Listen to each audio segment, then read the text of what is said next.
VR70.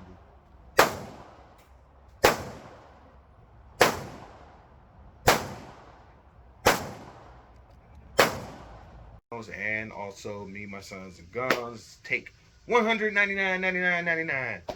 All right, so today, man, I finally had the opportunity to get back out to the range to shoot one of the newest pickups that we have, which is the VR70. The VR70. As you see, it's a chamber flag in there, no magazine.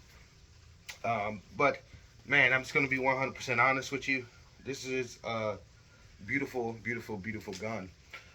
Since you've seen it the first time, one thing that I've done was upgraded my handguard or front rail handguard, as well as the barrel shroud. And what I end up going with, as you can see, is the honeycomb Rock Island Advanced Tactical honeycomb style.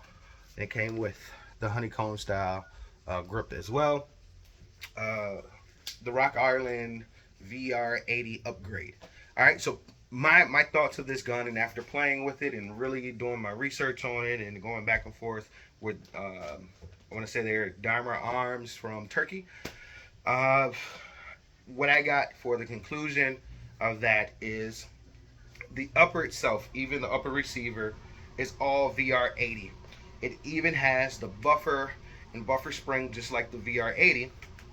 What is VR60 on this gun is the actual lower. The lower is the VR60 polymer. I think it's a little bit better, a little stronger than the VR60 polymer. But that's what the VR60 portion of this is. So therefore you have what they call the middle child, the VR70. The upgrades that I've done so far is roughly about 90 bucks into it, and it was just to get the aluminum handrail, handguard, and rail system with the barrel shroud and the pistol grip. All right, other than that, you cannot do too much to it. I wouldn't personally mess around with the trigger group because it is the polymer lower, and it's more of the VR60 style looking at it. But the trigger itself is very, very, very, very good, very smooth, and a light, in my opinion, one of the lightest shotgun trigger pulls that you can have. All right, so we end up going out to the range. Footage will follow this, showing us at the range. I end up running a few different types of loads. The lightest load that we ran was this Federal Top Gun 12 gauge 2 3/4 1145 FPS 1 1/8 7.5 shot. I ran that with this shot itself, maybe about 4 to 6 malfunctions, and it was either the malfunction where it didn't eject the shell, the spent shell, or it didn't pick up the next round. Now, I didn't have both of them happen at the same time, unless it was a shell that was failure to eject. But running that 1145 FPS, I'm completely shocked that it ran as well as it did. I also at one point took that 1145 and put it in with some Federal heavy game load and kind of, staggered them, one of the light loads, one of the heavy game, one of the light, one of the heavy game, and it shot well during that.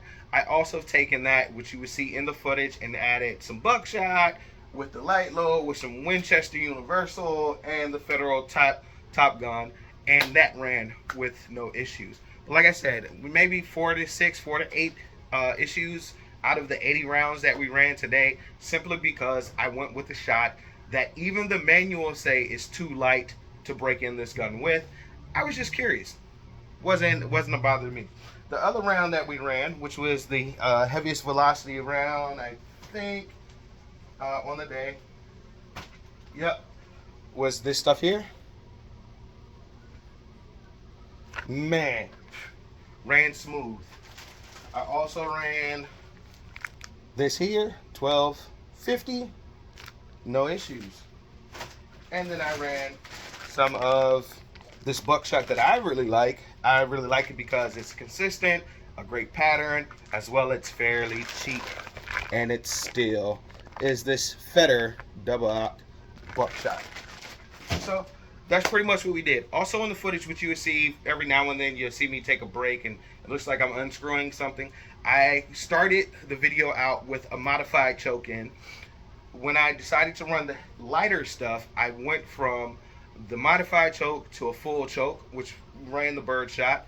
And then before I started to run the still shot, this number 4 still shot, as well as the Fetter buckshot, 9 pellet buckshot, I put modified back in there, ran them, had some fun, got another 80 rounds through it today for a total of 154 rounds so far. And like, I'm not mad at all. I really do appreciate this gun. If I get the opportunity to run across another one, to purchase another one, just to do something different with it, from what I did so far with this one, I would do so. We added on rail ladders to cover up the rail so we're not scratching ourselves on the sharp edges of the rail like underneath here. We also put in the Magpul M-Lock style 2, type 2 grips on the bottom to give us a good solid purchase and good solid hold on the gun if we're shooting it out in the cold, or we're shooting it out in the heat, and our hands are sweaty. The red dot that we threw on here, I'll let you pronounce it yourself. Fairly cheap red dots, holding up extremely well. Runs. The only thing is I need to take the screw out, back it out, because as you can see, it's a little wiggle to it now, and just tighten it back down with that Loctite on there, because it's going to permanently be on this gun. Other than that, yeah, hope you enjoyed the footage.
So I'm loading this 19 rounder up with a mixture of the Federal, some buckshot, and some light Super 8 loads, and the 19 rounder. We'll see how that runs.